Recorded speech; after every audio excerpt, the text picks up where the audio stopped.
आज ही Doubtnut app download करें। Doubtnut पर होगा अब आपके सभी मैथ्स, केमिस्ट्री, फिजिक्स और बायोलॉजी डाउट्स का सफाया। बस अपने क्वेश्चन की फोटो खींचो, उसे क्रॉप करो और तुरंत वीडियो सोल्यूशन पाओ। Download now.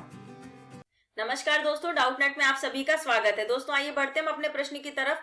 भारतीय दर्शन सिखाता है कि जीवन का एक आशय और लक्ष्य है। उस आशय की खोज हमारा दायित्व है और अंत में उस लक्ष्य को प्राप्त कर लेना हमारा विशेष अधिकार है। इस प्रकार दर्शन जो कि आशय को उद्घाटित करने की कोशिश करता है और जहां तक उसे इसमें सफलता मिलती है, वह इस लक्ष्य तक अग्रसर होने की प्रक्रिया है। कुल मिलाकर आखिर यह लक्ष्य क्या है? इस अर्थ में यथार्थ की प्राप्ति वह है जिसमें पा लेना केवल जानना नहीं बल्कि उसी का अंश हो जाना है। इस उपलब्धि में बाधा क्या है? बाधाएं कई हैं, पर इनमें की प्रमुख है अज्ञान, अशिक्षित आत्मा नहीं है। यहाँ तक कि यथार्थ संसार भी नहीं है।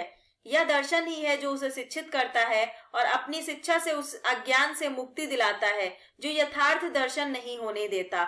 इस प्रकार का दार्शनिक होना एक बौद्धिक अनुगमन करना नहीं है, बल्कि एक शक्तिप्रद अनुशासन पर चलना है, क्योंकि सत्य की खोज में लगे हुए सही दार्शनिक को अपने जीवन को इस प्रकार आचरित करना पड़ता है, उस यथार्थ में एकाकार हो जाए जिसे वह खोज रहा है, ताकि वास्तव में यही जीवन का एकमात्र सही मार्ग है और दार्शनिकों को इसका पालन करना होता है। और दार्शनिक ही नहीं बल्कि सभी मनुष्यों को, क्योंकि सभी मनुष्यों के दायित्व और निर्यात एक ही हैं। अब दोस्तों आगे आपका प्रश्न स्टार्ट होता है और आपसे प्रश्न पूछा जा रहा है, यथार्थ शब्द का अर्थ है। इसमें यथार्थ का अर्थ पूछा जा रहा है जो आपके गद्यांश में दे रखा है।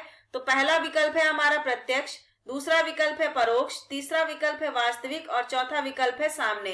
तो दोस्तों आइए जानते हैं सभी के अर्थ क्या होते हैं। तो जो दोस्तों आपका पहला विकल्प दे रखा है प्रत्यक्ष, प्रत्यक्ष का अर्थ होता है कोई भी चीज जो हमें स्पष्ट दिखाई देती है। तो जो वस्तु स्पष्ट दिखाई दे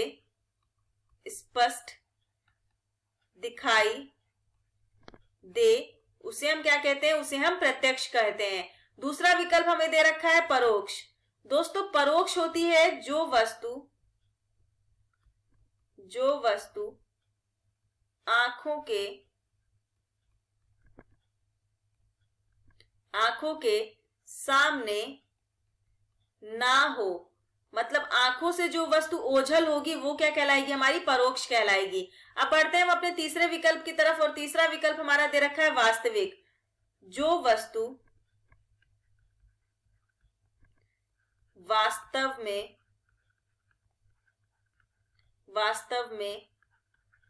अस्तित्व में हो अर्थात उसे हम क्या कहते हैं? यथार्थ में हो। उसे हम यथार्थ कहते हैं, अर्थात यथार्थ में हो। अब चौथा विकल्प हमको दे रखा है सामने। जो चीज हमारे सामने होगी, हमारे समक्ष होगी, किसी भी वस्तु का समक्ष होना क्या कहलाता है? हमारा सामने। ये सामने का अर्थ हो जाएगा।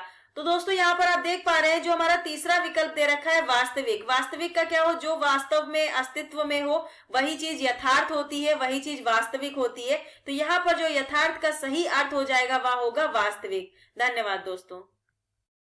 क्लास 6 से 12 से लेके नीट, IIT, JEE मेंस और एडवांस के लेवल तक 10 मिलियन से ज्यादा स्टूडेंट्स का भरोसा। आज ही डाउनलोड करें डाउटनेट ऐप या व्हाट्सएप कीजिए अपने डाउट्स 8400 400 400 पर।